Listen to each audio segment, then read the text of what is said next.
Hello. Hello, Professor Cochrane. Do you hear us? Do you see us? Yes, I can hear you clearly and I can see you. Thank you for being with us. I will just briefly introduce you before you start to our audience in Greek, and then you can start. We just heard Dr. Deschamps, who explained to us what the Commission is doing regarding open access. And now we will hear what the University of Queensland has done about open access. And now I turn to Greek. Να σας συστήσω λιγάκι τον καθηγητή κύριο Cochrane, ο οποίος είναι αντιπρύτανης σε θέματα τεχνολογίας, πληροφορίας και υποστήριξης εκπαίδευσης του Πανεπιστημίου, του Τεχνολογικού Πανεπιστημίου του Queensland, το οποίο είναι πάρα πολύ μπροστά σε θέματα ανοιχτής πρόσβασης και έχει μια πολιτική υποχρεωτικής ανοιχτής πρόσβασης εδώ και πολύ καιρό, η οποία έχει λειτουργήσει πάρα πολύ καλά, αυτό που λέμε mandate, και θα μας εξηγήσει πώς έγιναν όλα αυτά και τι σημαίνουν για το Πανεπιστήμιο και την διάθεση της έρευνας του Πανεπιστημίου. Ο τομέας στον οποίο είναι υπεύθυνος συνδυάζει τις υπηρεσίες είναι υπεύθυνος δηλαδή των βιβλιοθηκών, θέματα information technology, πληροφορικής δηλαδή, e-learning, εκπαιδευτικά περιβάλλοντα, τις εκδόσεις του Πανεπιστημίου. Είναι πολύ ευρύς ο τομέας των ευθυνών του. Και πολύ σύντομα απλά θα σας πω ότι ο κύριος Cochrane είναι υπεύθυνος σε μια σωρία, θα έλεγα, πρωτοβουλειών σημαντικών στην Αυστραλία που αφορούν την ανοιχτότητα στην έρευνα, αλλά και όχι μόνο. Είναι, για παράδειγμα, co-leader, συνυπεύθυνος για τα Creative Commons της Αυστραλίας, τα οποία το Πανεπιστήμιο του Queensland προωθεί. Έχει κάνει εξαιρετική δουλειά μέχρι στιγμής και αυτό φαίνεται από τις αποδόσεις του Πανεπιστημίου στο θέμα αυτό και θα μας μιλήσει σήμερα για το Institutional Open Mandate στο Πανεπιστήμιο του Queensland, δηλαδή την πολιτική υποχρεωτικής ανοιχτής πρόσβασης που έχει υιοθετήσει το Πανεπιστήμιο αυτό, πώς υλοποιήθηκε και ποια είναι τα αποτελέσματα. Professor Cochrane, the floor is yours. We explained everything in Greece about what you'll be talking about, so we look forward to hearing your presentation. Thank you very much. Can I ask you a couple of questions? Firstly, have you got an image there? We have your image, we see you, but we don't have your PowerPoint, if that's what you mean. No, that's all right. I'll give that to you in a moment. Secondly, I need to say that my university is the Queensland University of Technology, QUT. It is not the same as the University of Queensland. We're very friendly with them, but we're also quite I think rivalrous. I corrected it. I know it's the Technological University of Queensland. Yes. So what I thought I would do, and I think there are 30 minutes available, is that correct? Yes. Is that I would firstly say a few words about QUT, Queensland University of Technology generally. Secondly, share some thoughts about how we became drawn to, how we became attracted to and interested in the question of open access. Thirdly, what our policy actually is and how it developed. And fourthly, and I think probably most significantly, what it has meant for our researchers and the way our universities developed, and in particular, more recently, the question of the impact of our research. So that's the shape of the talk in the next little while. Let me now see if I can share the presentation with you.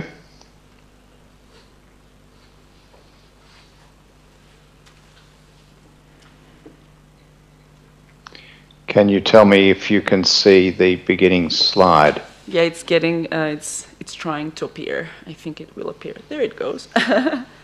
Yep. Okay. All right then. So here we go. QUT is located on two campuses in the central business district of Brisbane, which is the third largest city in Australia. And I'm speaking to you now from this bottom circle here, where I'm pointing the cursor. In fact, I'm speaking to you right from that building there.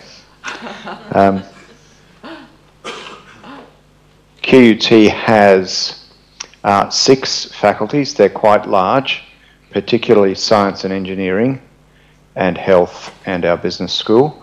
And we've got 2 large research institutes, health and biomedical innovation being one, and a newly formed institute on future environments, which gathers a number of research areas together. To give you a rough idea of our size, we're one of the larger universities in Australia with nearly 7,000 international students from many countries and over 2,000 higher degree research students. We have, generally speaking, well above national average growth in indicators such as research income and research publications. And I point this out because this timescale below, over which you see these changes in both income and in that measure there, publications, is roughly also the same time we've seen the implementation of our institutional repository, which is our approach to open access. When I talk about open access here, our priority has been that we are talking about the refereed research literature. And one of the definitions, and there are many, but one of the definitions that I like is this one by the journalist Zoe Corbin from the Times Higher Education Supplement about 3 years ago, which is this simple definition that it's about research articles being freely, immediately and permanently available online. We came to a view at QUT that this was a compelling idea because the cost that we were paying in any case for scholarly communication, being a university of technology, we have higher than average costs for many of the disciplines that we have to support. It was a well-known fact and well recorded around the world that the inflation in the price of the journal literature had really no relationship to cost of living indexes. In this case, CPI stands for Consumer Price Index, which is the term that we use in Australia.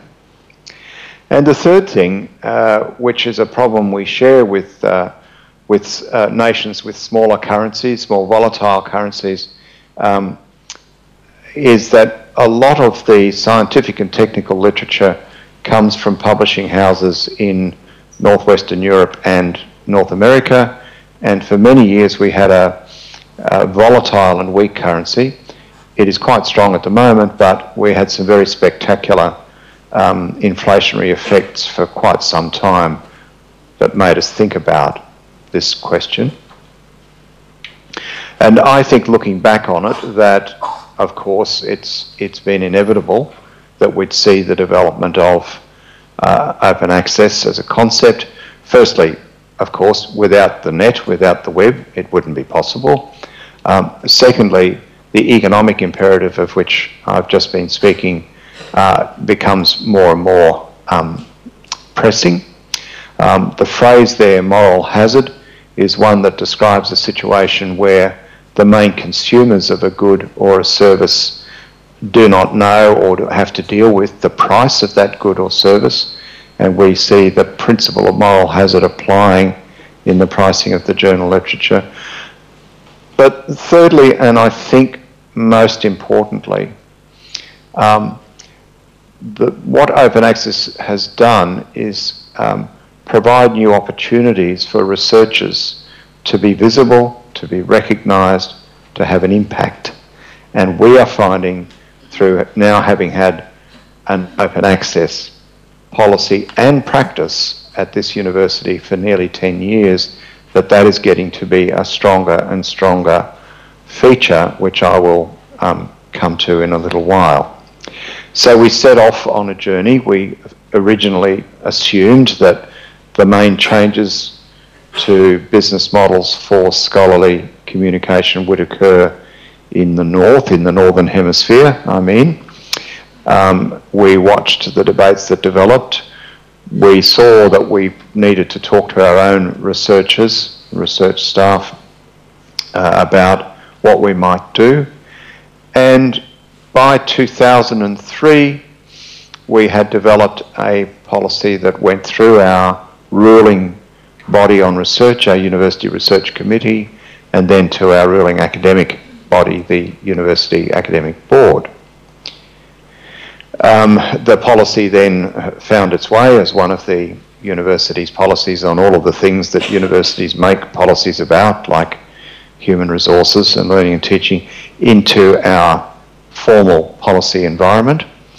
And here you should be able to more clearly see what the fundamental provision of this policy is, which is that our total publicly available research and scholarly output is to be available through this new repository. We provided from the beginning a focus on the refereed research literature.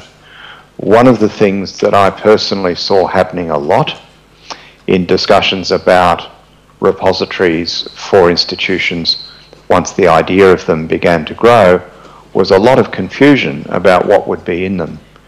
I found it very important to make it clear that we were doing this for a fundamental reason for the university, and that is the greater visibility of our best research. However, it is not confined just to the refereed research literature. It can also include the other things that you see on the screen here now, including books and book chapters, theses, various creative works, and I will touch on that a bit later in this talk as well. And these may be included, but we have insisted from the beginning that the quality research literature must be included. Now, there are a couple of important provisos.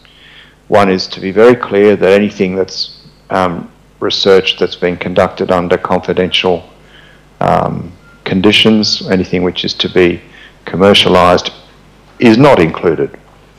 There's no argument about that. It's not to be there.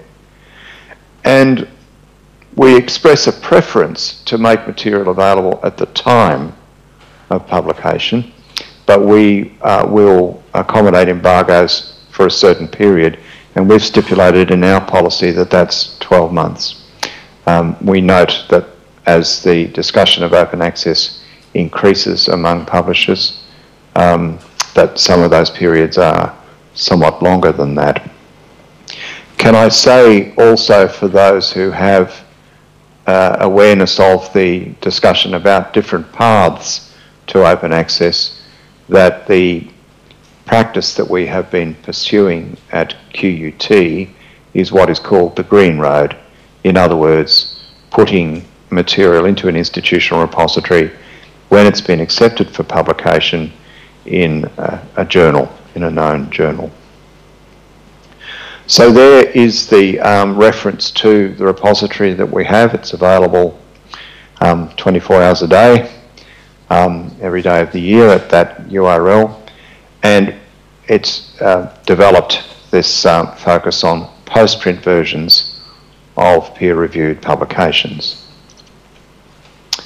Now, I want to move to some of the things that become available to one's researchers when you have an institutional repository up and running. One of the things we did right from the beginning was provide simple statistics showing the top 50 authors of the week, of the given week or period, and the top 50 papers. And as you can imagine, that becomes very interesting to, especially to those people who are in towards the top of that list. Now we provide more data, and here's an example for one of our professors, Skidmore, who works in the construction management area. So along here you see his regular download statistics by month. Here you see that we're able to give information about geographic interest in a particular author. On this next slide here, we're talking about statistics at an individual item level. So this is one about a problem that's referred to in English as binge drinking. And we're able to, with this, show very strong interest in other countries, as I'm pointing to here, apart from Australia. And one thing I want to draw your attention to here is that not only can the people involved with this particular publication see what their download statistics are over a period. They could also, over here, see what the Scopus and Web of Science citation counts are for the same work. And that allows researchers to consider situations where something is being cited a lot and downloaded a lot, or perhaps downloaded a lot and not cited a lot, or conversely quite well cited but not as much downloaded. And we do get those sorts of variations. In this particular dashboard, we're looking at something at the organisational unit level. So here, the Centre for Accident Research and Road Safety in Queensland, which is our state in Australia, has a number of publications it produces, and we're able to provide to them reports on the way the whole centre is having its work downloaded. And note this point at the bottom here is that some faculties and research centres provide incentives to their researchers based on how they're going in this way, and I'll talk a bit more about incentives shortly as well. One of the things that we have found is that we sometimes get very good search results when a researcher has their work in the repository and indexed by a search engine such as Google. In this particular example, this search produced 1.8 million hits, and this one, in fact, there were 3 papers from QUT ePrints which were on the first page of that search. I think we all know how important first page visibility is. It's not necessarily very rational, but it's a fact of life, and we don't always get that sort of result, but it's very gratifying when we do. And we have examples from other disciplines as well. So some period on from the repository, so the policy went through in 2003 and the repository started to be populated in 2004. This is the way it's grown, and it's still growing. And a majority of the work is full text. So there are records for works which are not full text.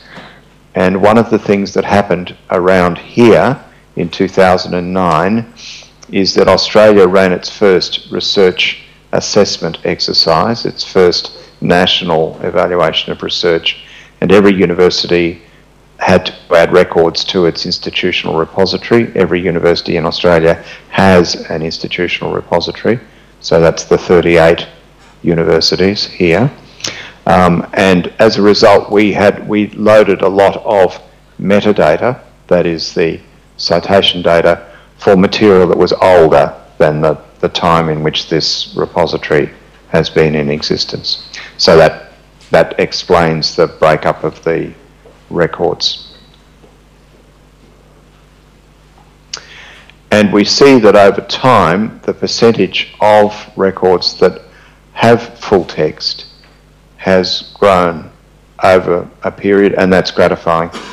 I make the point about full text because, of course, that's really what open access is about being able to see everything in the article, not just part of it, not just an abstract, not just the first page, but the full thing. We have examples of universities that have quite mature repositories, but without full text, and that makes a difference to some of the effects that I'm about to show you. We have, of course, during the time that we have had our policy in place, seen the steady development of mandated policies by funders, for example, the National Institutes of Health in the United States, the Wellcome Trust, and now Australian funding institutions. And we also see significant, well-known universities develop institutional mandates. We didn't know it at the time, but we were actually the first university with a policy for the whole university, looking back to 2003. Now, I want to come back to this question of what motivates a researcher and what the effect of having your full text in the open actually can be. So the first example is Professor Moraska here, whose area is air quality. She works in the area of physics and environmental health. She began uploading full texts here, where this red arrow is. That's when they went into the repository. So here from 2005 across to 2012, you can see her total download statistics from the repository. But back over here, we're also measuring what happens to her citation rate, that is the bibliometric quantification of the way her work is cited in the journal literature, after her material becomes more available in open access. And we see a very specific advantage. And this is in the case of someone who's one of our researchers that's been working in her field for a long time. Here's another example for a mature researcher. This is Professor Frost. He's actually now retired from the university, but he became a strong user of the repository. He's a prolific publisher. He achieved last year an H-index of 50, and you can see here again the clear relationship between when he started to have his full text available and the impact on his citation rate here. Next, a researcher in mid-career, Professor White, is in psychology, and she started depositing open access seriously in around 2007, and you can see the effect here. By the way, the drop there is not necessarily what happened. It's when we stopped measuring on this particular time period. Here we have another impact in a different discipline. This is back to our construction economics professor, who's also had that sort of curve. Now, in contrast to that, here is someone who hasn't had a consistent approach of putting all of the material in open access. It's not that the citation count isn't reasonably healthy, it's just that it's not, and it's grown with their career here, but the citation pattern is not the same. You don't see that same sharp upward trend in the case of this person. Now, you might at this stage ask, well, if you've got a policy that says everyone has to do it, how could it be that in this case this researcher hasn't?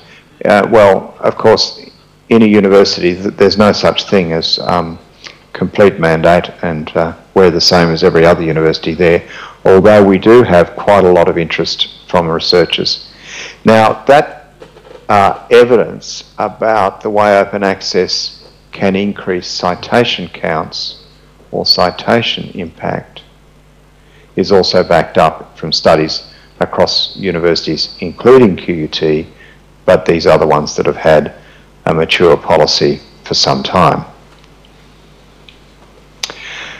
Some of our lecturers tell us about the impact of having their research available in this way. Here we have a lecturer in design who was contacted by someone, and notice that in this case the person doing the contacting is not necessarily from an area which would have access to the subscription literature. So it's an example of the way open access goes beyond the traditional literature. Our Faculty of Education is a large one and is had one of the fastest developing research cultures. Remember that we are a younger university. We started in the late 1980s. And they found that what they were doing was getting inquiries from higher degree research students that they knew came from people becoming aware of the visibility of the faculty's refereed research. So what we've seen, I think, is quite clearly greater visibility of QUT research We've seen direct impact on metrics that traditionally matter in assessing the quality of research, at least the way we've done it to date around the world. We are definitely seeing new readerships. Now, those new readerships can lead to new opportunities for individual researchers, consultancies, and so on. And we've also seen it attracting high degree research students.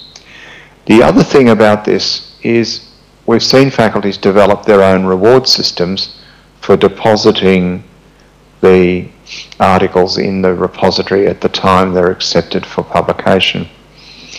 In fact, the Faculty of Education would encourage researchers, as soon as they'd heard about acceptance for publication, to put the work into the repository in the same week. And we've also seen the university look at some other areas where we might consider stronger policy. And a third thing we've done is been able to link the e-prints. That e-prints is our term for the articles in the repository, to other research profile information about academic staff. And in some cases, some faculties have requested all of their researchers to add their e-print URL to their email signature, so that whenever they send anything anywhere in the world, at one click the person receiving the email can get a sense of what their research is and have a look at the sort of papers they've been producing. I want to now talk about some more recent things that we've been noticing in terms of impact, because we know that impact, the notion of research impact, is very important in just about every country that's supporting a research system. And here is an example of a piece of work that's been picked up in the United States, in the state of Washington. The work was actually directly cited, not from the journal literature, but from the QUT ePrints location, as I'm showing you down here. So we're getting more and more of that effect. And I think as a public policy question, ways of getting university research having more direct bearing on both government and corporate reviews, documents, policies, and their own research is a really important agenda. Here's another example of a linkage to something outside the literature. So in this particular case, we had something that was submitted. There was a PDF version. It was actually initially a discussion about the way people respond to YouTube. And here is the Wikipedia entry for the concept of viral video, which actually picks up the example that's been picked up from this reference from QUT. And another area of interest for us, you may have noticed right at the beginning of my talk, I made reference to the fact that we have a faculty of creative industries. That faculty has found it a really interesting challenge to have some of the work that it does, which is not a traditional journal article, but is nevertheless research by people involved in the performing arts or the creative media, represented. And here's an example of something that is represented. We have, in this case, both a photo presentation of the work that was done in this area, which is actually derives from the discipline of dance, and we also have an artistic acquittal report as a PDF. So we're finding that areas that have felt as if they miss out on the university research agenda are able to have representation in an institutional repository that gives them a new kind of impact. So really, that's what I wanted to say about the the open access mandate that we have at QUT and what it's led to. I hope I've shown the way it's grown and the way it's become very popular among the research community of the university. And I notice that I'm a bit under the 30 minutes, and if there are any questions, I'll be very pleased to take them. So thank you for listening. Thank you very much for this. I think it was, we can all give an applause that you may listen to. We hope that you listen to this and hear this. I will try not to be very depressed after your talk, rather I will be inspired. It's because what you've described is exactly where we envision that we would like to be in a few years, maybe from now. And some of the studies that we made and the situation as we know it in Greece and some other countries of the Mediterranean is way far behind from what you have in Australia. So this is a very not useful, very inspirational example actually for us of where we could go, and specifically with the research institutions who are the major stakeholders. This is where things in open access are moving, if one could say that, a lot more than in, for say, ISTAS funders. There's a lot of opportunity, but you've demonstrated in a very specific and clear way the changes and the culture change that has happened in your university. And if I understand correctly, you, although this is a mandate, it's basically the fact that researchers have come to understand, and obviously there's a mechanism in the university that helps them do that, how they can benefit from it. Gradually they have seen it, and therefore you have seen all these great rates in the uptake of open access, green open access, of depositing in your repository. I have questions, but I think I would like to ask the audience first if they have questions for Professor Tom Cochrane. Κάποια ερώτηση? Ωραία. I had the following question, one of them. I just will stick to a couple. You talked about rewards, and I don't remember if you explained what type of rewards this may be, because creating incentives is very important, and we just heard from our policy officer here from the European Commission, that, and we've read it in literature, etc., that you need to provide incentives if you wish for access, for research to become more accessible and to be shared. What types of incentives do you have in the university? Okay, can I, before I answer that question, I want to make something clear about what I think led to the uptake, and it was two things. The first was to have a policy, and the second was to have an implementation of it that became attractive to researchers almost from the beginning.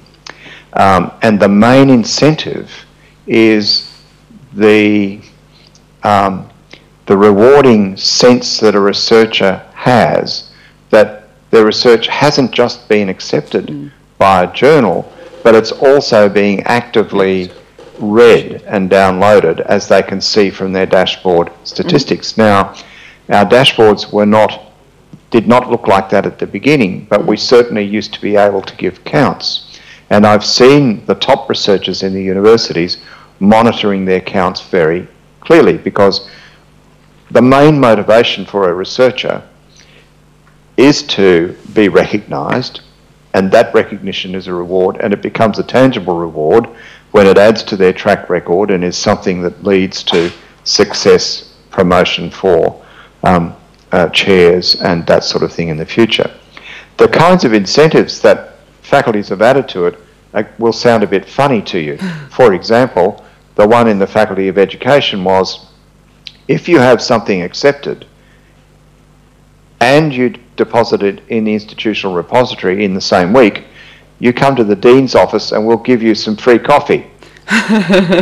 Okay. And the Assistant Dean researcher who was explaining this said, I'm sorry, she said, our faculty does not have much money.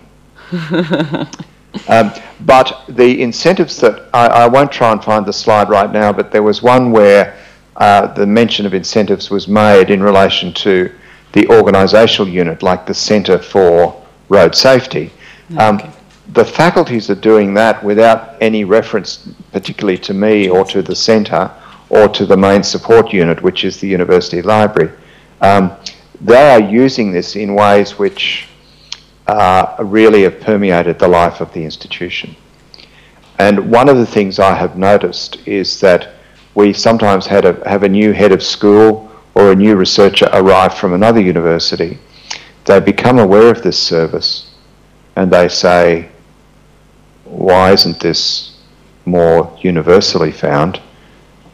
And I don't have in the end a totally sensible answer to that, but I'm quite glad that QUT is getting the effect from it that we seem to be at the moment.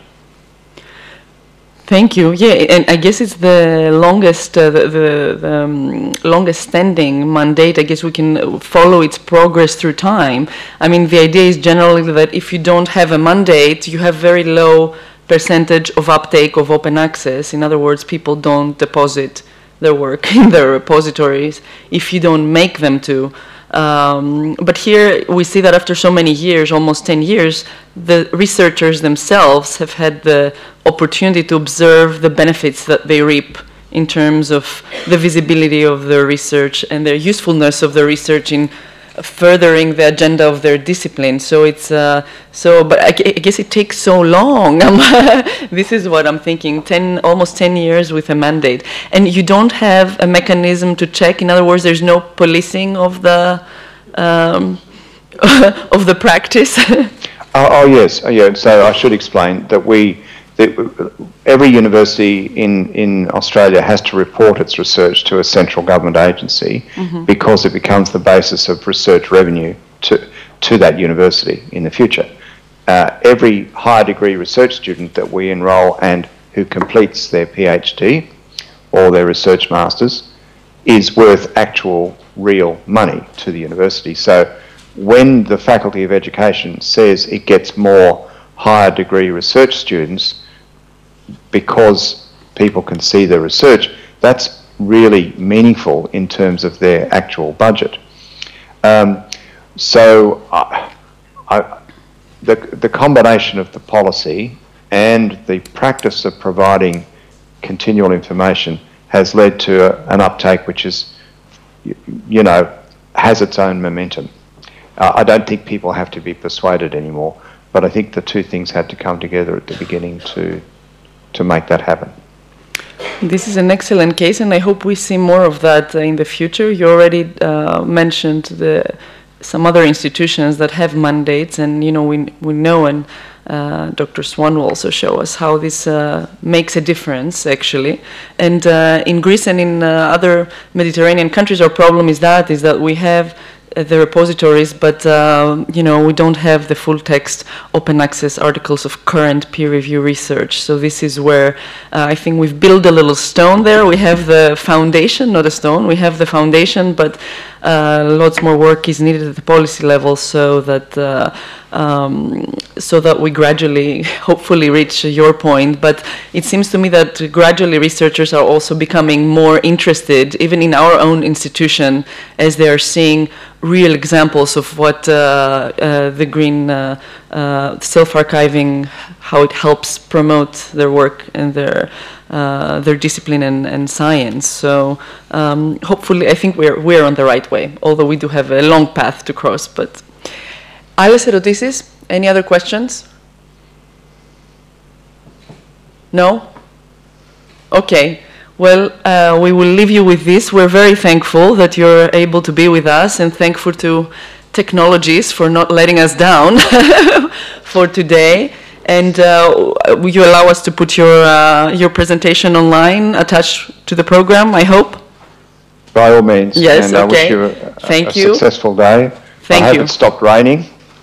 It did stop raining actually outside here now. Yeah, it might rain later, but for now I think it's bright sun. It's Athens, so if nothing else, we're famous for the sun. But we will, and I will report back to you on how the workshop went. We will delve into the Greek things later. But we're very, very thankful again. Thank you for your time and your insights from your institution. Greece is undergoing tremendous changes at all levels, and academic institutions are also undergoing the same turbulent changes. So I think this possibly will be a good time, fruitful time for new things to happen, including increasing accessibility to research. Thank you very much. Good luck with your day. Thank you.